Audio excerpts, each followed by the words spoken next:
Hello friends, Chanakya academy में आप सभी को अश्विनी सर का नमस्कार।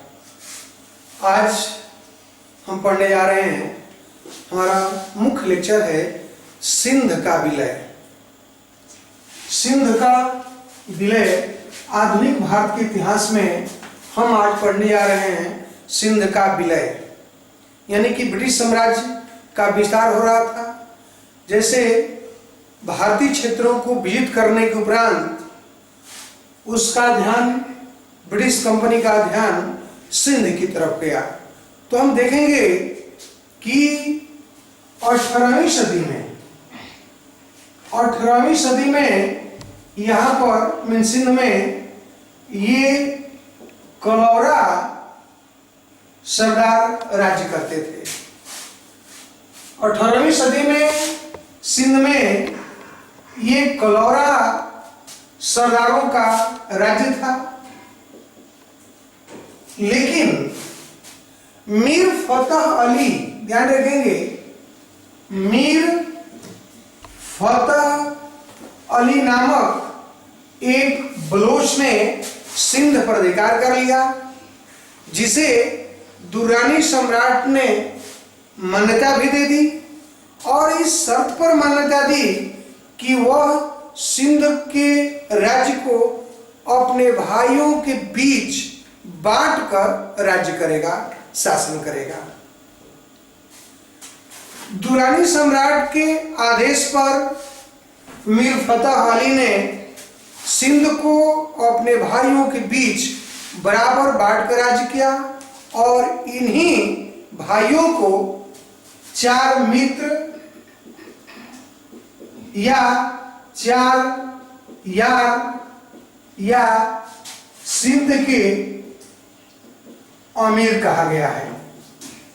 तो हम सिंध के प्रारंभिक इतिहास के बारे में कह सकते हैं कि मीर फतेह अली नामक एक बलोच ने सिंध पर अधिकार कर लिया, जिसे दुर्रानी सम्राट ने मान्यता दे दी, इस शर्त पर मान्यता दी कि वह सिंध को अपने भाइयों के बीच बराबर बांटकर शासन करेगा। इन्हीं भाइयों को 4 यार, 4 मित्र या सिंध के अमीर कहा जाता है। अब इनका उल्लेख करते हैं कि ब्रिटिश सरकार की नीति कहां से सिंध में हस्तक्षेप करने की शुरू हुई। तो सबसे पहले देखेंगे कि ये board of control Lord Ellenborough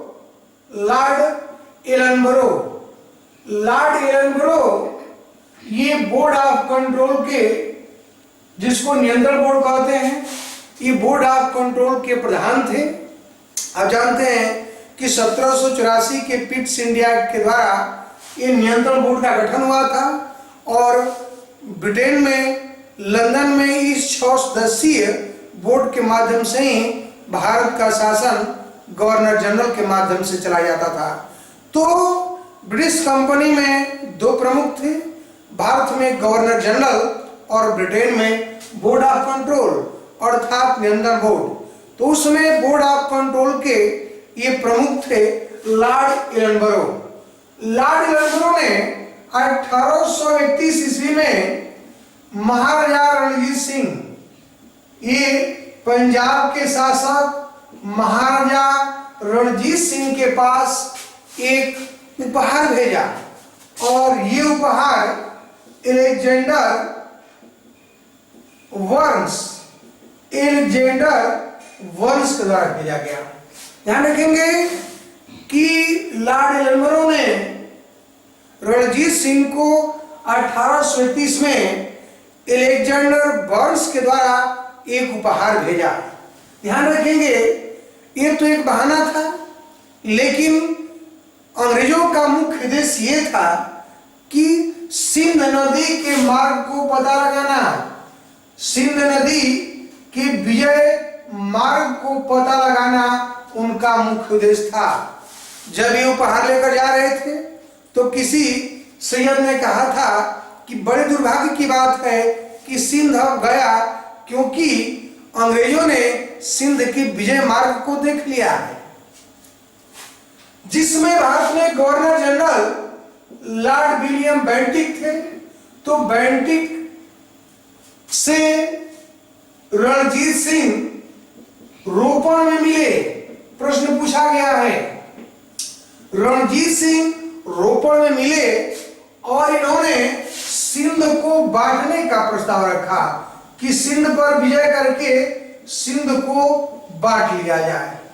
लेकिन लॉर्ड विलियम बेंटिक ने रणजीत सिंह के इस प्रस्ताव को अस्वीकार कर दिया था।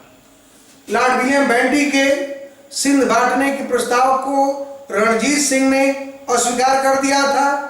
तो 1832 ईस्वी में लॉर्ड विलियम बेंटिक ने सिंध में एक व्यापारिक संधि किया। सिंध से जो व्यापारिक संधि हुई, इस संधि के माध्यम से सिंध के दरबार में एक अंग्रेज राजनीतिक एजेंट के रूप में नियुक्त हुआ। ध्यान रखेंगे कि रणजीत सिंह के सिंध बांटने के प्रस्ताव को तो बेंटिक ने स्वीकार कर दिया, लेकिन सिंध से एक व्यापारिक संधि की और वहां पर कर्नल पोटिंगर, ध्यान रखेंगे, कर्नल पोटिंगर को वहां पर एक राजनीतिक एजेंट के रूप में नियुक्त किया था। अब बेंटिक के बाद यहां ऑकलैंड, ये ऑकलैंड भारत के गवर्नर जनरल बनकर आए। लॉर्ड ऑकलैंड का आप लोग जानते होंगे कि 1836 से 42 तक यहां पर गवर्नर जनरल थे। लॉर्ड ऑकलैंड की नीति साम्राज्यवादी थी। उस समय सिंध की समस्या यह थी कि सिंध को रूसी षड्यंत्र का भाग मानते हुए उन्होंने अफगानिस्तान को ब्रिटिश साम्राज्य के अंतर्गत लाने की योजना बनाई। गवर्नर जनरल लॉर्ड ऑकलैंड ने सिंध को रूसी षड्यंत्र का भाग मानते हुए अफगानिस्तान को ब्रिटिश साम्राज्य के अधीन लाने की एक प्लान बनाया। लेकिन ध्यान रहे कि थोड़ा सा हम आपको बताना चाहते हैं कि सिंध और पंजाब तथा अफगानिस्तान, इन तीनों को एक साथ लेकर थोड़ा सा कॉन्सेप्ट देना होगा। सिंध, पंजाब और अफगानिस्तान। अभी आपका उल्लेख किया गया है कि रूस अफगानिस्तान पर अधिकार करना चाह रहा था। ये कंपनी भी अधिकार करना चाहती थी और रणजीत सिंह भी अधिकार करना चाहते थे। तो ऐसी स्थिति में लॉर्ड ऑकलैंड की जो योजना थी कि अफगानिस्तान पर अधिकार कर लिया जाए, अफगानिस्तान पर अधिकार करने के लिए उन्होंने, थोड़ा सा एक घटना आता है कि महाराजा रणजीत सिंह ने सिंध और पंजाब के मध्य सीमा पर रोझन नामक स्थान पर कब्जा कर लिया।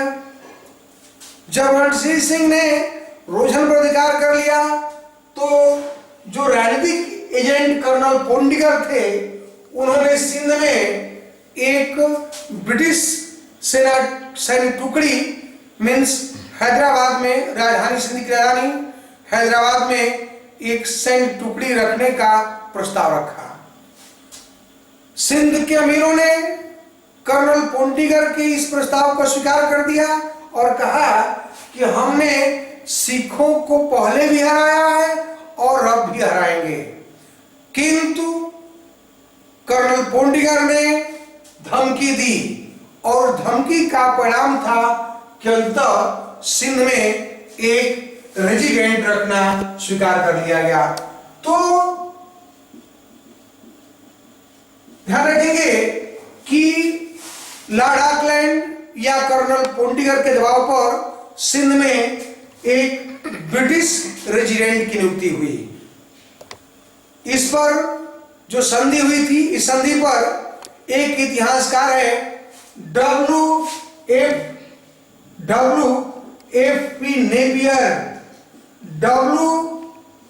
नेपियर ने कहा कि एक ऐसे गोला इस संधि के द्वारा सिंध में एक भरा हुआ गोला रख दिया गया जिसमें जब चाहे तब विस्फोट करा सकते थे।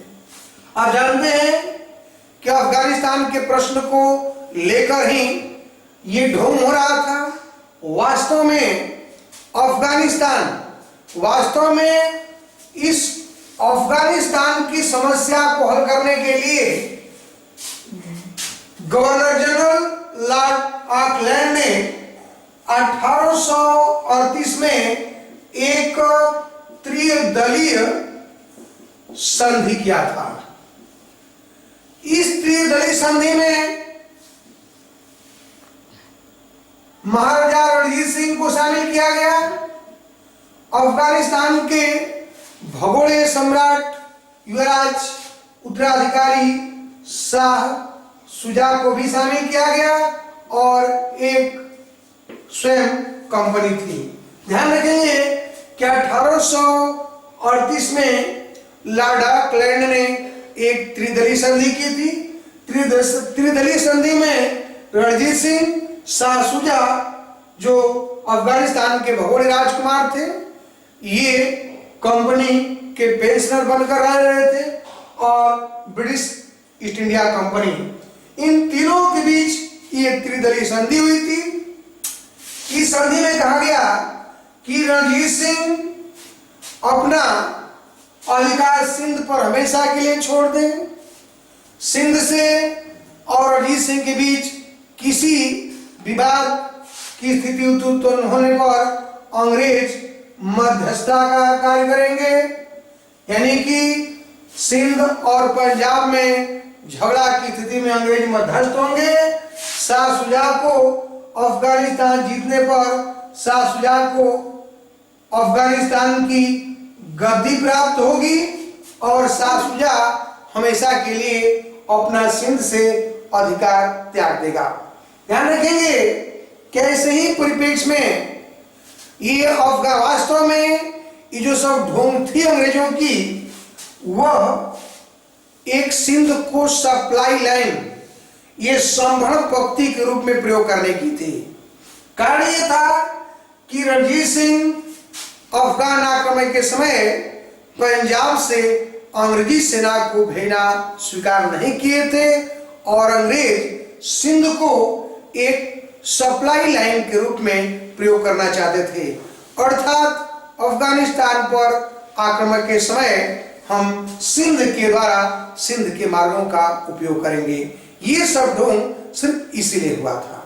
तो आप देख रहे हैं कि अफगानिस्तान की समस्या को हल करने के लिए ऑकलैंड ने त्रिदलीय संधि किया और इसी परिप्रेक्ष्य में उसने अफगानिस्तान पर आक्रमण भी कर दिया।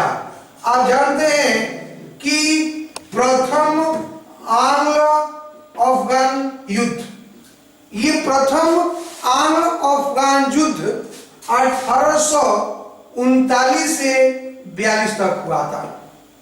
ध्यान देंगे कि प्रश्न पूछा गया है कि प्रथम आंग्ल अफगान युद्ध के समय गवर्नर जनरल कौन थे, तो लॉर्ड ऑकलैंड थे। लॉर्ड ऑकलैंड ने अफगानिस्तान आक्रमण किया, अमीरों ने उसमें बहुत सहायता की और अंततः अफगानिस्तान पर अधिकार कर लिया गया। शाह शुजा को अफगानिस्तान की गद्दी पर बैठाया गया, लेकिन अफगानिस्तान के अमीरों ने वहां विद्रोह कर दिया।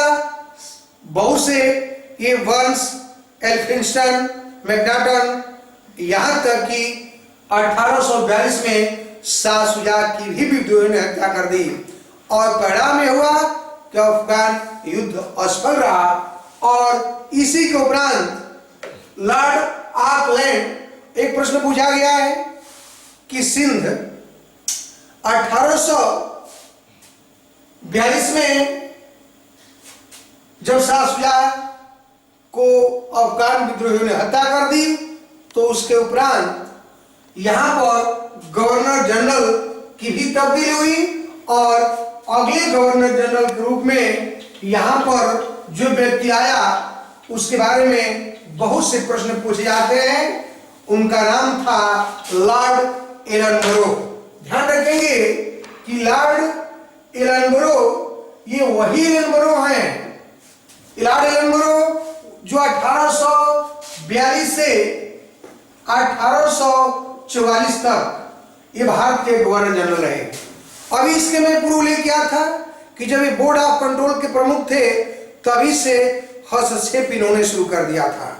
रणजीत सिंह को उपहार के बहाने सिंध नदी का मार्ग को पता लगाने के लिए इन्होंने अलेक्जेंडर बर्न्स को भेजा था। ध्यान रखेंगे कि जैसे ही लॉर्ड एलनबरो की गवर्नर जनरल के रूप में नियुक्ति हुई, इन्होंने चार्ल्स नेपियर, ये चार्ल्स नेपियर को सिंध में अंग्रेज रेजिडेंट नियुक्त किया। ध्यान रखेंगे कि इन दोनों से प्रश्न पूछा जाता है कि लॉर्ड एलनबरो ने चार्ल्स नेपियर को सिंध में एक रेजिडेंट नियुक्त किया और चार्ल्स नेपियर ने कहा कि मैं तर्क वितर्क में नहीं जाता, मैं गवर्नर जनरल नहीं हूं, मैं गवर्नर जनरल के कमांडरों में से एक हूं। ध्यान रखेंगे कि चार्ल्स नेपियर के जीवनी लेखक बटलर थे। ये जीवनी लेखक बटलर ने लिखा है कि जिस प्रकार एक व्यक्ति अपनी प्रेमिका के लिए व्याकुल होता है, उसी तरह चार्ल्स नेपियर सिंध युद्ध के लिए व्याकुल था और अंततः 1843 ईस्वी में चार्ल्स नेपियर के द्वारा सिंध का विलय कर लिया गया, सिंध का विजय कर लिया गया था। ध्यान रखेंगे कि प्रश्न पूछा गया है सिंध का विलय कब किया गया, 1847 में किया गया, किस गवर्नर जनरल के समय हुआ था, लॉर्ड एलनबरो के समय हुआ था और किस ने किया था, तो ब्रिटिश रेजिडेंट चार्ल्स नेपियर के द्वारा यह विलय किया गया था। ध्यान रखेंगे कि नेपियर ने कहा कि हमें सिंध को जीतने का, हमें अधीन करने का कोई अधिकार नहीं है, फिर भी हम ऐसा करेंगे। यह बहुत ही लाभदायक, उपयोगी और मानवतापूर्ण निष्ठा होगी। जबकि गवर्नर जनरल लॉर्ड एलनबरो वही एलनबरो हैं जिन्होंने समय 1843 में ये भारत को या भारत में पूरी तरह दास्ता का अंत कर दिया गया था और इन्होंने कहा था कि हम भारत को तलवार के बल पर जीते हैं और तलवार के बल पर ही कायम रखेंगे। यही लॉर्ड एलनबरो है। लॉर्ड एलनबरो ने जब सिंध का विलय किया गया तो लॉर्ड एलनबरो ने कहा था कि सिंध का विलय करके चार्ल्स नेपियर ने एक ये मिस्र जितना बड़ा और उर्वरक प्रदेश ब्रिटिश साम्राज्य में शामिल किया है और ग्लैडस्टोन की कहना यह था कि सिंध को जीतना तो बुरा था ही, परंतु छोड़ना उससे भी अधिक बुरा होता। ये सिंध विलय के परिप्रेक्ष्य में एल्फिंस्टन महोदय का सबसे इंपॉर्टेंट और सबसे व्यवहारिक स्टेटमेंट लगता है, जिन्होंने लिखा कि अफगानिस्तान से वापस आकर अंग्रेज उस निर्दयी पुरुष की तरह हो गए थे जिनको गली में मार पड़ी, बदले में घर आकर अपनी पत्नी को पीटता है।